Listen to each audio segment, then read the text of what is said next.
गादे मातु विस्तृसी बरेरी किस्म के सवालात आपको इम्तिहान में आएंगे। तो आज हम यहाँ पर कमोपेश एक 10-11 गादे मातु को वजाहत करेंगे। तो अब गादे मातु से क्या मुराद है? गादी की प्रोवर्ट को बातें करने का गादे मातु, ऐसा ही है? नहीं।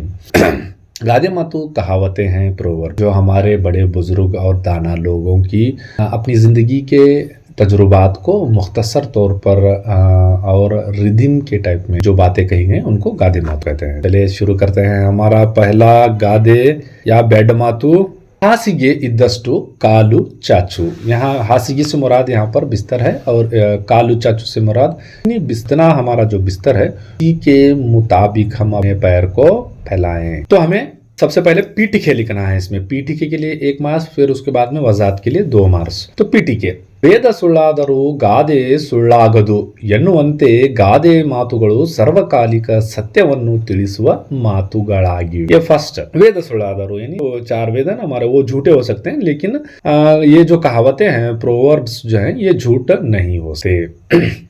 दूसरा क्या है? ये सर्वकालिक सत्यವನ್ನು ತಿಳಿಸುವ ಮಾತುಗಳಾಗಿವೆ। ये सर्वकालिक से मुराद अभी माजी, हाल और मुस्तकबिल में भी, ये तीनों में भी मुताबिकत रखते हैं। ಇವು ಹಿರಿಯರ ಅನುಭವ ಜನ್ಯದಿಂದ ಬಂದಿವೆ। तो ये हमारे जो बुजुर्ग हैं, जो उम्र रसीदा लोग हैं, इनके तजुर्बों के जरिए से इसका इब्तदा हुई है। ಮೇಲ್ನೋಟದ ಅರ್ಥಕ್ಕಿಂತ ಭಿನ್ನವಾದ ಅರ್ಥದಿಂದ ಕೂಡಿರುತ್ತವೆ। जाहिरी जो मानी है उसके अलावा भी कुछ एक अंदरूनी या तो हकीकी मानी होती है। इसमें ಹಾಸಿಗೆ ಇದ್ದಷ್ಟು ಕಾಲು ಚಾಚು ಎಂಬುದು ಕನ್ನಡದ ಜನप्रिय गादेಗಳಲ್ಲಿ ಒಂದಾಗಿದೆ। तो आपको क्या लिखना है यहाँ पर? ये जो पहले गादे माते का लिखना, ये पूरे ऊपर के लिखने के बाद नीचे लिखना है कि ये जो गादे मात है वो कन्नड़ा का नामवर या आम लोगों में मकबूल खास एक कहावत है।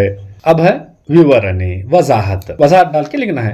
ನಾವು ನಮ್ಮ ಅರ್ಹತೆಗೆ ತಕ್ಕ ಗುರಿಯನ್ನು ಆಸೆಯನ್ನು ಹೊಂದಿರಬೇಕು। अहर्रते से मुराद यहाँ पर अपनी काबिलियत, जिस्मानी और जहनी काबिलियत के मुआफिक हमें क्या है? ಗುರಿಯನ್ನು ಆಸೆಯನ್ನು ಹೊಂದಿರಬೇಕು, यानी गोल, हमारा मकसद, नस्बुलैन और आसे ख्वाहिशात रखना चाहिए हमें। ಇಲ್ಲದಿದ್ದರೆ ತಿರುಕ ಕಂಡ ಕನಸಿನಂತೆ ಕನಸು ಕನಸಾಗಿಯೇ ಉಳಿಯುತ್ತದೆ।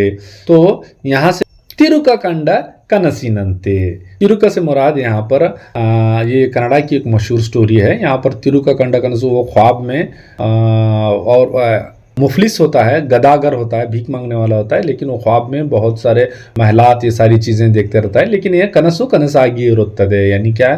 ख्वाब ही होता है, उसकी हकीकत ताबीर नहीं कर सकते। कब? जब हमें अपनी काबिलियत जहनी जिस्मानी के तहत चीज़ें रहती। ಮುಂದೆ ಪಡಬಾರದ ಕಷ್ಟವನ್ನು ಪಡಬೇಕಾಗುತ್ತದೆ। और हम अपनी ज़िंदगी, लैविश ज़िंदगी को पूरा करने के लिए बहुत सारे कर्जे वगैरह लेते हैं ना, दिखावे के लिए। इससे हमें ಪಡಬಾರದ ಕಷ್ಟವನ್ನು, बड़ी मुश्किलात को हमें झेलना पड़ता है। ಆದ್ದರಿಂದ ಹಣವನ್ನು ದುಂದ ವೆಚ್ಚ ಮಾಡಬಾರದು। ದುಂದ ವೆಚ್ಚ बोले तो एक्स्ट्रावेगेंजा, एकदम कल अल्लाह लेकर को अल्लाह का नाम डाल को इनो कर्जा उठा रही सो। ನ್ಯಾಯಯುತವಾಗಿ ಸಂಪಾದಿಸಿದ ಸಂಪಾದನೆಯಲ್ಲಿಯೇ ಜೀವನ ನಡೆಸಬೇಕು ಎಂಬುದು ಮೇಲಿನ ಗಾದೆ ಮಾತಿನ ಅರ್ಥವಾಗಿದೆ। यानी क्या है? न्याययुतವಾಗಿ संपादिಸಿದ, यानी आप हलाल रोजी जो है उसको जिंदगी में उसी में जिंदगी गुजारना है। तो यही इस कहावत का मानी है। नेक्स्ट हम देख रहे हैं हमारा जो नेक्स्ट गादे है, अति आसे गति गेड़ू। अति आसे से मुराद यहाँ पर ज्यादा उम्मीद लगाना या ख्वाहिशात का बहुत ज्यादा होना। गति गेड़ू से मुराद यहाँ पर बेसुमत हो जाना या तो फिर बदनसीब हो जाना। वेद जैसे कि पहले का जो पीटीके डालेंगे, जैसा ऊपर के डायलॉग सेम डालने का, सेम। और विवरण देखेंगे, क्यों बोले तो हमें बार बार दोहराए तो फिर वही होता है। विवरण, वजाहत, ಮನುಷ್ಯನಿಗೆ ಆಸೆ ಇರಬೇಕು ಆದರೆ ದುರಾಸೆ ಇರಬಾರದು। क्योंकि हमारा गादे माती क्या है? अति आसे गतिगेड़ू है। अति आसे बहुत ज्यादा ख्वाहिशें, ख्वाहिश होनी चाहिए, लेकिन क्या है? बहुत ज्यादा ख्वाहिशें न होनी चाहिए। अति आसे ದುಃಖಕ್ಕೆ ಕಾರಣವಾಗಿ ಇರುವುದನ್ನು ಕಳೆದುಕೊಂಡ गतिहीनरन्नागी ಮಾಡುತ್ತದೆ। तो अगर हम जब ज्यादा ख्वाहिशात करेंगे तो ये हमारे गम का, दुख की वजह बन सकता है। जैसे कि मिसाल के तौर पर देखिए, ಊಟ ಬಹಳ ರುಚಿಯಾಗಿದೆ ಎಂದು ಹೆಚ್ಚು ತಿಂದರೆ ಅಜೀರ್ಣವಾಗುತ್ತದೆ। एकदम मजेदार है, टेस्टी है, we respect your taste bud बोलकर दवा को खा देते हैं। तो उसके रात में मालूम है आपको क्या होता है, ये बदहजमी का शिकार हो जाते हैं। ಖ್ಯಾತ ಕವಿ DVG ಅವರು ಹೇಳುವಂತೆ ಜೀವನದಲ್ಲಿ ಅತಿ ಎಂಬುದು ಎಲ್ಲಿಯೂ ಇಲ್ಲದಿದ್ದರೆ ನೆಮ್ಮದಿಯ ಜೀವನ ನಮ್ಮದಾಗುತ್ತದೆ। तो DVG का एक कोटेशन है कि अगर अति यानी शिद्दत, सबसे ज्यादा इंतहा ये चीज अगर हमारे जिंदगी में न हो तो हम आराम से ನೆಮ್ಮದಿಯಾಗಿ ಜೀವನವನ್ನು ಸಾಗಿಸಬಹುದು। ಆದ್ದರಿಂದ ಅತಿ ಆಸೆ ಹೊಂದದೆ ಇದ್ದಿದ್ದರಲ್ಲಿಯೇ ತೃಪ್ತಿಯಾಗಬೇಕು ಎಂಬುದು ಈ ಗಾದೆಯ अर्थ ಹಾಗೂ ಉದ್ದೇಶವಾಗಿದೆ। तो इसका मकसद और इसकी मानी बस यही है कि हमें ज्यादा ख्वाहिशात न करते हुए जितना है उसी में खुश रहना चाहिए। तो आराम रहती बाबा नो। नेक्स्ट है थर्ड, कई ಕೆಸರಾದರೆ बाई ಮೊಸರು। तो यहाँ कई केसरों से मुराद क्या है? अगर इसके जाहिरी मानी ले तो हाथ गंदे हो तो हमारे मुंह में क्या है, दही। लेकिन असल में इसका मान्य, क्योंकि इसका वड़ार्थ कुछ और होता है। इसका अहियाम गोई जिसे बोलते हैं ना, तो इसकी जू मानी जाहिरी एक है, अंदरूनी एक मानी। तो ये ऊपर का सेम डायलॉग है, वेद सोड़ादर, वो लिख लो आप, व्यूवर ने देख लें आप, उसको रट्टा मार लें आप बस। व्यूवर ने कई ಕೆಸರಾದರೆ ಬಾಯಿ ಮೊಸರು ಎಂದರೆ ಕಷ್ಟಪಟ್ಟು ದುಡಿದರೆ ದುಡಿಮೆಗೆ ತಕ್ಕ ಪ್ರತಿಫಲ ಸಿಗುತ್ತದೆ। तो इससे मुराद बहुत साफ है। कई केसर के मुराद क्या है बोले तो, हाथ गंदे का मतलब आप बहुत ज्यादा मेहनत करेंगे तो आप में जाहिर है कि आपके हाथ गंदे हो जाएंगे। तो इसके सिले में हमें क्या मिलेगा? प्रतिफल सिगुತ್ತದೆ। जितना आप ज्यादा हार्ड वर्क करेंगे तो उतना ही आपको मिलेगा। ಎಂಬುದರ ಈ ಮೇಲಿನ, जितना आप ज्यादा पढ़ाई करेंगे उतना मार्क्स मिलने वाले, छोड़ को फिर क्या लेंगे तो मालूम है तुमने क्या होता है। ಎಂಬುದರ ಮೇಲಿನ ಗಾದೆ ಮಾತಿನ ಅರ್ಥವಾಗಿದೆ। ಉದಾಹರಣೆಗೆ, ರೈತರು ಸರಿಯಾದ ಸಮಯದಲ್ಲಿ ಹೊಲದಲ್ಲಿ ಉತ್ತಿ ಬಿತ್ತಿ ಬೆಳೆದರೆ ಮುಂದೆ ಫಸಲು ಸಮೃದ್ಧಿಯಾಗಿ ಸಿಗುತ್ತದೆ। तो एक एग्जाम्पल ले रहे हो, रैतरु सरियाद समयದಲ್ಲಿ, यानी अगर वो जून जुलाई में छोड़ को मार्च अप्रैल में खेती में बीज बोने लगा तो क्या होती है उससे फसल बेकार। तो वक्त का सही इस्तेमाल करें। आपके पास भी अभी 60 दिन है, वक्त का सही इस्तेमाल करें आप। फिर उसके बाद ಉತ್ತಿ ಬಿತ್ತಿ ಬೆಳೆದು ಮುಂದೆ ಫಸಲು ಸಮೃದ್ಧಿಯಾಗಿ ಬರುತ್ತದೆ, अच्छी खासी फसल आएगी। ಆಳಾಗಿ ದುಡಿ ಅರಸನಾಗಿ ಉಣ್ಣು ಎಂಬ ಗಾದೆ ಮಾತಿಗೆ ಸಮನಾದ ಗಾದೆಯಾಗಿದೆ। ಇದರಲ್ಲಿ ಕಾರ್ಯದ महत्व अड़गिदे। तो ये इसका और एक जो है सेम एक सिमिलरली वैसी अगर उससे मेल खाती हुई मैच करती हुई और एक गादे मात भी आप लिखेंगे तो बहुत अच्छा है। ये आड़ागी दुड़ी अरसनागी उन्नो ये भी है। आड़ागी दुड़ी से मुराद के गुलामों की तरह सख्त मेहनत करो, तब जाकर आप क्या करेंगे, बादशाह की तरह बैठकर आराम से खाएंगे। इसके मानी जो है कायक का महत्व, कायक से मुराद यहाँ पर पेशा, काम, हार्डवर्क, तो उसकी अहमियत पर यह जोर देता। नेक्स्ट है फोर्थ वन, ಸತ್ಯಕ್ಕೆ ಸಾವಿಲ್ಲ ಸುಳ್ಳಿಗೆ ಸುಖವಿಲ್ಲ। ಈಗ सेम डायलॉग, वेद सुड़ादौर्गा। हाँ, नेक्स्ट विवरण देखेंगे हम। सत्यವು ಎಂದಿಗೂ, तो पहले इसकी मानी देते हैं, सत्यಕ್ಕೆ ಸಾವಿಲ್ಲ। ಸಾವಿಲ್ಲ से मुराद यहाँ पर मौत, यहाँ पर सावी का मतलब मौत होता है, लेकिन सत्यಕ್ಕೆ ಸಾವಿಲ್ಲ से मुराद क्या है तो सच्चाई के लिए हमेशा यहाँ पर हार नहीं है, जीत ही है। ಸುಳ್ಳಿಗೆ ಸುಖವಿಲ್ಲ, ಸುಳ್ಳಿಗೆ ಸುಖವಿಲ್ಲ से मुराद यहाँ पर हमेशा इस झूठ के लिए हार है या फना है। सत्यವು ಎಂದಿಗೂ ಸಾಯುವುದಿಲ್ಲ, तो इससे मुराद ये जिंदा जाविद रहेगा, ಅದು ಅಮರ ಮತ್ತು ಶಾಶ್ವತವಾದದ್ದು, यह हमेशा हमेशा के लिए रहेगा। सत्य से मुराद यहाँ पर हक भी है। ಆದರೆ ಸುಳ್ಳು ಹೇಳುವುದು ತಾತ್ಕಾಲಿಕವಾದದ್ದು, अगर आप झूठ भी चल भी गया काम तो क्या हो, तात्कालिक वक्ती है वो, ಎಮರ್ಜೆನ್ಸಿ। ಸುಳ್ಳು ಹೇಳುವುದರಿಂದ ಅವರ ಆತ್ಮಕ್ಕೆ ಧಕ್ಕೆಯಾಗುತ್ತದೆ ಎಂದು ಗೊತ್ತಿದ್ದರೂ ಕೆಲವರು ಸುಳ್ಳು ಹೇಳುತ್ತಲೇ ಇರುತ್ತಾರೆ।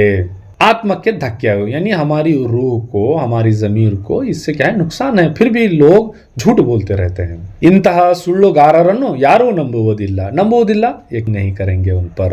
ಬೇಎತಮಾದಿ होती है, शक ಶುಕೂಕ್ ಶುಬಾತ್ होते हैं, ಆದರೆ ಸತ್ಯವಂತರನ್ನು ಎಲ್ಲರೂ ನಂಬುತ್ತಾರೆ। जो हक परस्त है, हक गो है, जो सही बोलने वाला है, उसको सभी उस पर यकीन रखते हैं। सत्यವಂತರು ಪ್ರಾಮಾಣಿಕರೆಂದು ಗೌರವಿಸುತ್ತಾರೆ, और हमेशा उनको क्या है, ये ईमानदार लोग हैं समझ के उनकी इज्जत की जाती है. ಸತ್ಯಕ್ಕೆ ಎಂದಿಗೂ ಜಯವಿರುತ್ತದೆ. ಜಯವಿರುತ್ತದೆ यानी इनको जीत होती है ಎಂಬ अर्थ ಈ ಗಾದೆಯ ಅಡಗಿದೆ. तो इसका अर्थ भी आप लिख देना आखिर में. नेक्स्ट है फिफ्थ. देश सुत्ती नोडु कोश ओदी नोडु. दो चीजें. देश सुत्ती नोडु यानी आप क्या है तो बाहर आप घूम कर सफर करके आप मुल्क को देखिए. और कोश ओदी नोडु. कोश से मुराद यहाँ पर किताब भी हो सकती है, एनसाइक्लोपीडिया भी हो सकता है. तो किताब पढ़कर आपको इन दोनों चीजों से क्या मिलेगा, आपको नॉलेज मिलेगा. Same dialogue. ವೇದ ಸುಳ್ಳಾದರೂ ಗಾದೆ ಸುಳ್ಳಾಗದಂತೆ ಎನ್ನುವುದಂತೆ वो बाद में ವಿವರಣೆ देखेंगे. ದೇಶ ಸುತ್ತಿ ನೋಡು, ಕೋಶ ಓದಿ ನೋಡು, ಇದೊಂದು ಪ್ರಚಲಿತದಲ್ಲಿರುವ ಗಾದೆ ಮಾತಾಗಿದೆ. प्रचलित के मुराद यहाँ पर करंट ट्रेंडिंग चल रहा है अभी, उसका बहुत अच्छी बोलबाला है. ಜ್ಞಾನ ಸಂಪಾದನೆಯು ಪ್ರವಾಸ ಮಾಡುವುದರಿಂದ ಇಲ್ಲವೇ ಪುಸ್ತಕ ಓದುವುದರಿಂದ ಸಾಧ್ಯವಾಗುತ್ತದೆ ಎಂಬುದು ಈ ಗಾದೆ ಮಾತಿನ ಅರ್ಥವಾಗಿದೆ. सिंपल. ज्ञान संपादने यानी आपको तालीम हासिल करना है, मालूमात को अपने जहन नशीन करना है, तो तुम्हें क्या करना है, सफर करना. प्रवास है सफर. और उसके बाद में क्या नहीं है साहब, आप प्रवास करने के लिए वक्त पैसा नहीं है, तो आप क्या करो, पुस्तक ओदो, किताबों का मुतालिया करें. तो यही इसका मतलब है. प्रवास ಮಾಡುವುದು ಎಲ್ಲರಿಂದಲೂ ಸಾಧ್ಯವಿಲ್ಲ. और क्या पूरे मुल्क देश घूमना बोले तो फॉरेन कंट्रीज को वहाँ सब जगह हर जगह मुल्क भर घूमना बोले तो ये क्या है, सबकी बस की बात नहीं. सबके पास पैसा, सवारी, वक्त सब कुछ होना ना. ಆದರೆ ಜ್ಞಾನ ಭಂಡಾರದ ಕೀಲಿಕೈಯಂತಿರುವ ಪುಸ್ತಕಗಳನ್ನು ಓದುವುದು ಎಲ್ಲರಿಂದಲೂ ಸಾಧ್ಯ ಎಂಬುದು ಈ ಗಾದೆ ಮಾತಿನ ವೈಶಿಷ್ಟ್ಯವಾಗಿದೆ. लेकिन इसका और एक मतलब यह है कि ज्ञान भंडार यानी मालूमात का खजाना किसमें है. मालूमात के खजाने की चाबी कौन सी है, किताबें हैं. तो हम सब लोग क्या है तो ये इस काम को कर सकते हैं. जो काम हम मुल्क भर नहीं कर सकते, पैसे वगैरह नहीं है, तो हम ये काम जरूर कर सकते हैं. नेक्स्ट कहावत है ಬೆಳೆಯುವ ಸಿರಿ ಮೊಳಕೆಯಲ್ಲಿ. Same dialogue. ವೇದ ಸುಳ್ಳಾದರೂ ಗಾದೆ ಸುಳ್ಳಾಗದು. ನೆಕ್ಸ್ಟ್ है ವಿವರಣೆ. देखो ಮುಂದೆ ಬೆಳೆಯಬಹುದಾದ ಪೈರಿನ ಗುಣವನ್ನು ಅದು ಮೊಳಕೆಯಲ್ಲಿಯೇ ಇದ್ದಾಗಲೇ ಕಂಡು ಬರುತ್ತದೆ. तो पहले हमें ये देखना है कि ಬೆಳೆಯುವ ಸಿರಿ ಮೊಳಕೆಯಲ್ಲಿ यानी वो उर्दू में भी है ना कहावत है कि बरोए चिकने चिकने पात, यानी बचपन में जो आदतें हैं वो अजमत के वो बचपन में ही पता चल जाते हैं. इस तरह से यानी अब आपको आम की जो तासीर है, फलों की जो तासीर है, उसके वो पौधे में ही हमें नजर आ जाती है, वो पेड़ बनने से पहले. वो ಬಸಾಧಕ ಸಾಧನೆಯ ಗುಣ ಆತನ ಬಾಲ್ಯದಲ್ಲಿಯೇ ಕಂಡು बरुತ್ತದೆ. अगर आपको हमारे अगर कोई हमें एक बहुत बड़ा लीडर, एक बहुत बड़ा आदमी बनने जा रहा है, तो उसके बचपन में ही यही खासियतें, उसके अंदर के ಖುಸೂಸಿಯಾತ್ ಸಿಫಾತ್ ಮಾಲೂಮ್ हो जाते हैं. ಎಂಬುದು ಈ ಗಾದೆ ಮಾತಿನ ಅರ್ಥವಾಗಿದೆ. पंडित पुट्टराज गवाईಗಳ ಸಾಧನೆ ಇದಕ್ಕೆ ಉತ್ತಮ ಉದಾಹರಣೆಯಾಗಿದೆ. तुम इसके अलावा भी बहुत सारे बोल सकते. अबू कलाम आजाद के ताल्लुक से, जितने भी अम्बेडकर साहब, बाबा साहब के ताल्लुक से भी यहाँ पर उदाहरणें दे सकते हैं. नेक्स्ट है हमारा 7th वन. ಒಕ್ಕಲಿಗ ಒಕ್ಕದಿದ್ದರೆ ಜಗವೆಲ್ಲ ಬಿಕ್ಕುವುದು. ये तुम्हारे किताब के से ही निकाला गया है. Same dialogue. ವೇದ ಸುಳ್ಳಾದರೂ उसके बाद में ವಿವರಣೆ ವಜಾಹತ್ देखेंगे. ದೇಶದ ಪ್ರಗತಿಯಲ್ಲಿ ಕೃಷಿಯ ಪಾತ್ರ ಹಿರಿಯದಾದದ್ದು.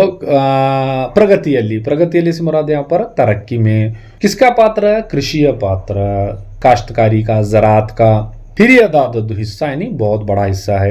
ಒಕ್ಕಲಿಗ ಒಕ್ಕದಿದ್ದರೆ ಜಗವೆಲ್ಲ ಬಿಕ್ಕುವುದು ಎಂಬ ಗಾದೆಯ ಮಾತಿನಂತೆ ಕೃಷಿಕರು ಭೂಮಿಯನ್ನು ಉಳುವುದಿಲ್ಲ ಎಂಬ ಸತ್ಯಾಗ್ರಹ ಮಾಡಿದರೆ ಎಲ್ಲರೂ ಭಿಕ್ಷುಕರಂತಾಗುತ್ತೇವೆ. देखिए तो वक्कलिग वक्कदिद्दरे, वक्कलिग से मुराद यहाँ पर किसान है, खेती करने वाला रईत है.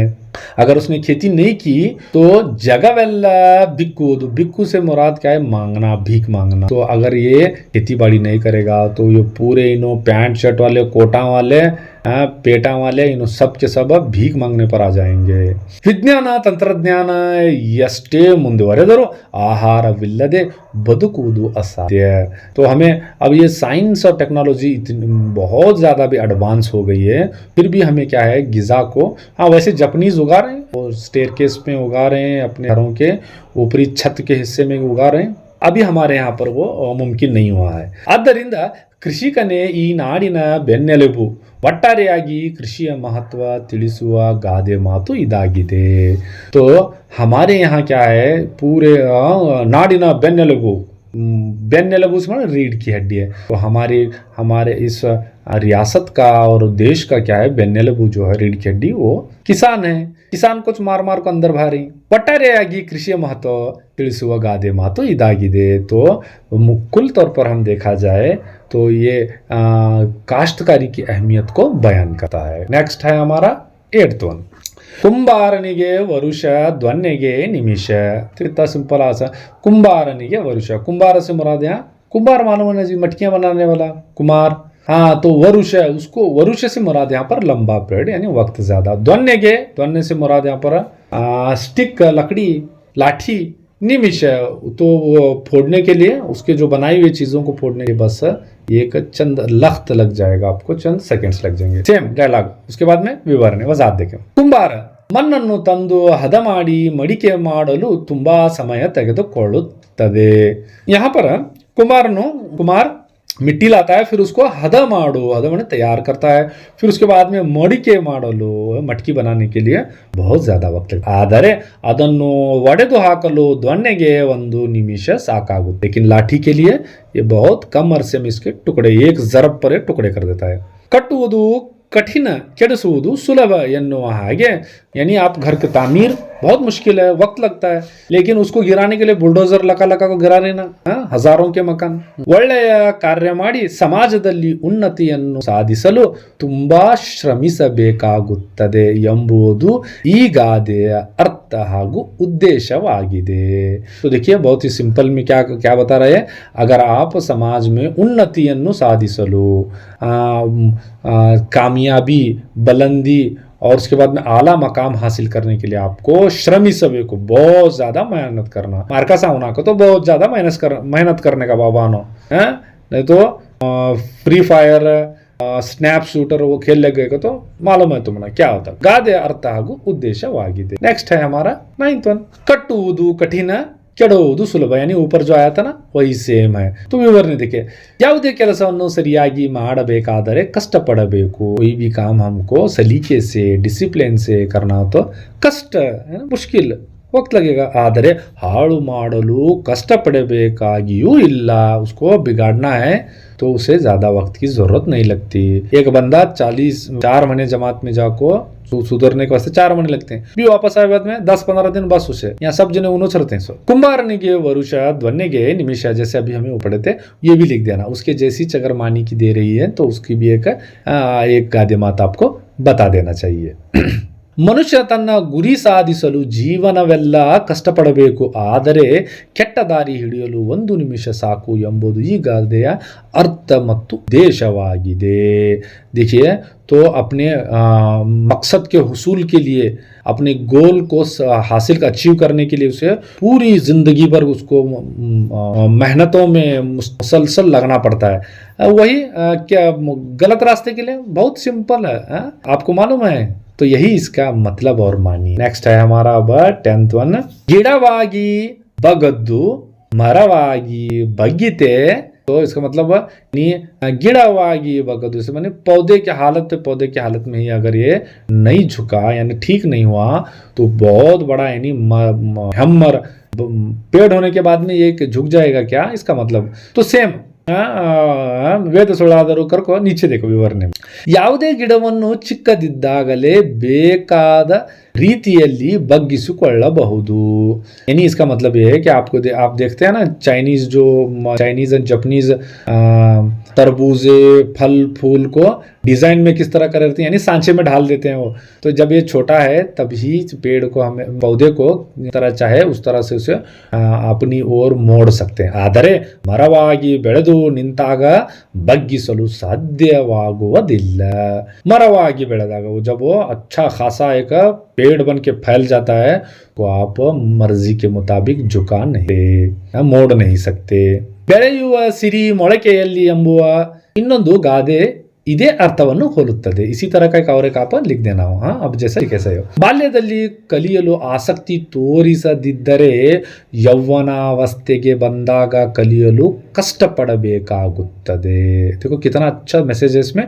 बाल्यದಲ್ಲಿ अभी आप टीनेज में है, अगर आप अभी पढ़ने के लिए इंटरेस्ट नहीं दिखाएंगे तो बाद में लाइसेंस काटने, फॉरेन जाने, पासपोर्ट काटने, चपला फाड़ने को फिरने को था, पास कर दो जनाब, पास कर दो जनाब, हम ना तो यौवनावस्थे में आने के बाद में बहुत मुश्किलात होना पड़ता है कि समझना तो सभी है. ಆದ್ದರಿಂದ ಬಾಲ್ಯದಲ್ಲಿದ್ದಾಗಲೇ ಮಕ್ಕಳಿಗೆ ಸರಿಯಾದ ತರಬೇತಿಯನ್ನು ನೀಡಬೇಕು. ಅಭಿ ಆಪ್ ಅಚ್ಚಿ ಖಾಸಿ ತರಬೇತಿ ಹಾಸಿಲ್ ಕರ್ಲೆ. ಅದೇ ರೀತಿ ಯಾವುದೇ ಸಮಸ್ಯೆಗಳು, ನೋವುಗಳು ಇತ್ಯಾದಿಗಳನ್ನು ಚಿಕ್ಕವಾದಾಗಲೇ ಬಗೆಹರಿಸಿಕೊಂಡರೆ ಒಳಿತಾಗುತ್ತದೆ ಎಂಬುದು ಈ ಗಾದೆ ಮಾತು ಅರ್ಥ ಹಾಗೂ ಉದ್ದೇಶ. यानी कोई भी अगर मसला है, कोई इश्यूज हैं, तो आप हमें क्या करना, उसे वो जब छोटे हैं, मसले छोटे हैं, इश्यूज छोटे हैं, तभी हमें उसको ठीक कर लेना. लेकिन वो जब बढ़ जाएंगे तो मसला हो जाएगा जी. नेक्स्ट है 11th वन, पेन्नु खड्गक्किंत हरित. देखो पेन्नु खड्गक्किंत, आपकी जो कलम है की जो धार है वो तेजपन है, वो कैसा है, खड्गक्किंत, वो तलवार से ज्यादा तेज है. सेम डायलॉग ವೇದ ಸುಳ್ಳಾದರು ಗಾದೆ ಸುಳ್ಳಾಗ वो लिखने का. अब इसका ये देखो विवरण है, देखो किस तरह से कितना अच्छा दिया. ಹಸಿಯ ನಂತರ ಹಸಿಯ हमने ಹಸಿ ಮಸಿ ಕಸಿಂ ಪಡಿತಾನೆ. ಹಸಿಯನೇ ಖಡ್ಗ, ತಲವಾರ್, ಸೋಲ್ಡ್. ಮಸಿಯ ಪ್ರಾಮುಖ್ಯತೆಯ ಬಗ್ಗೆ ಅಂದರೆ ಸಾಹಿತ್ಯದ ಬಗ್ಗೆ ವಿವರಿಸುವುದೇನೆಂದರೆ ಹಸಿಗಿಂತ ಮಸಿ ಮುಖ್ಯವಾಗಿದೆ. यानी अगर आप तलवार से सिर्फ क्या फतह कर सकते हैं, अकेले को फतह कर सकते हैं, लेकिन वही कलम से, साहित्य से, अदब से आप कई लाख करोड़ों को फतह कर सकते. ಸಾಹಿತ್ಯದ ರಚನೆಯಿಂದ ಉನ್ನತ ಸಾಧಿಸಬಹುದಾಗಿದೆ. ಪೆನ್ನು ಖಡ್ಗಕ್ಕಿಂತ ಹರಿತ, ಏಕೆಂದರೆ ये ऑटोमन बिस्मार्क का ये फलसफा था, सॉरी इसके इटली के मेजोनी का. ಏಕೆಂದರೆ ಖಡ್ಗದಿಂದ ಸಾಧಿಸಲಾಗದಿದ್ದನ್ನು ಪೆನ್ನಿನ ಮೂಲಕ ಸಾಧಿಸಬಹುದು. जो काम हमारे तलवार की नोक पर नहीं कर सकते, वो हमें हमारी कलम की नोक पर कर सकते हैं. यानी ಉದಾಹರಣೆಗೆ ಒಂದು ಲೇಖನದಿಂದ ಆ ರಾಜ್ಯ ಅಥವಾ ದೇಶದ ಸರ್ಕಾರವನ್ನು ಉರುಳಿಸಿ ಮುಂದೊಂದು ದಿನ ಹೊಸ ಸರ್ಕಾರವನ್ನೇ ರಚಿಸಬಹುದು. हमें कलम से जो कुछ भी जो अभी हुकूमतें करते हैं गलत काम, उसको अगर हम जाहिर करेंगे तो हो सकता है आने वाले दिनों में वो गिर जाए, यानी लोग उसे वोट न दें. ಇಂಥ ಎಷ್ಟೋ ಉದಾಹರಣೆಗಳನ್ನು ದಿನನಿತ್ಯ ಪತ್ರಿಕೆಗಳಲ್ಲಿ ಕಾಣಬಹುದು. ತರಹಕ್ಕೆ ಮಿಸಾಲೆ ಹಮೆ ರೋಜ್ ಮಿಲ್ತೆ. ಇದರ ಅರ್ಥ ಬರವಣಿಗೆ ಎಷ್ಟೊಂದು ಪರಿಣಾಮಕಾರಿ ಎಂದು ಬಿಂಬಿಸಿದ್ದಾರೆ. यानी इसका मतलब बहुत सिंपल है कि अगर आपको पावरफुल बनना है तो आपको अच्छा लिखने वाला बनना चाहिए, कलमकार बनना चाहिए. ಇತ್ತೀಚಿನ ದಿನಗಳಲ್ಲಿ ಇಲ್ಲಿವರೆಗೆ ಸಾಹಿತಿಗಳಿಗೆ ನಮ್ಮ ನಾಡಿನಲ್ಲಿ ಅಪಾರ ಗೌರವವಿದೆ. तो अभी तक क्या है, हमारे जितने भी अदीब हैं, शायर हैं, लिखने वाले हैं, कलमकार हैं, मुदीर हैं, के लिए बहुत ज़्यादा इज्जतें हैं. ಸಾಹಿತ್ಯದ ಸತ್ವದಿಂದ ಇಂತಹ ಸಾಹಿತಿಗಳು ನಾಡಿನಲ್ಲಿ ಹೆಚ್ಚು ಹೆಚ್ಚು ಇದ್ದರೆ ಸಮಾಜ ಪ್ರಗತಿಯ ಮುಟ್ಟಲು ತುಳಿಯುವುದು ಸಾಧ್ಯ. यानी वो इस तरह के अगर प्रगति पर, यानी जो खैरख्वाह हैं, जो मुल्क को बुलंदी की तरफ, तरक्की की तरफ ले जाने वाले हैं, अगर उस तरह के अदीब हैं तो ये हमारे समाज की खुशनुदी है. ಬದುಕಿಗೆ ಶಿವಶರಣ ಬಸವಾದಿಗಳು ವಚನಗಳು, ದಾಸರ ಕೀರ್ತನೆಗಳು ಎಂದಿಗೂ ಪ್ರಸ್ತುತ. ಅವರ ಬರೆದಿರುವ ಸಾಹಿತ್ಯ ಈಗಿನವರೆಗೆ ಮುನ್ನುಡಿಯಂತಾಗಿದೆ.